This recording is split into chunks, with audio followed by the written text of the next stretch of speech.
கற்களை தேடிக்கொண்டிருந்தார். அப்போது அவரின் கண்களில் 2 கற்கள் தென்பட்டது. அதில் ஒன்று மிகவும் அழகாக இருந்தது.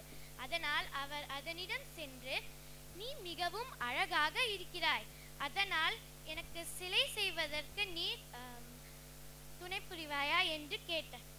அதற்கு அந்த கல், என்னுடைய அழகு அதனால் பாதிக்கப்பட்டால் அதற்கு நான் பொறுப்பில்லை.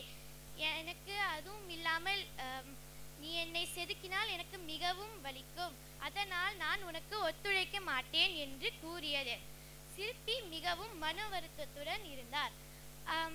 அந்த கல்லிற்கு பக்கத்தில் இருந்த அந்த கல் அவரிடம், நான் உனக்கு ஒத்துழைக்கலாமா என்று கேட்டார். அதற்கு சிற்பி தயக்கமில்லாமல் சரி என்று கூறினார். நாட்கள் சென்றன. அந்த சிலையும் தயாரிக்கப்பட்டது. அது ஒரு தெய்வ சிலை, அதனால் அது கோயிலில் வைக்கப்பட்டது.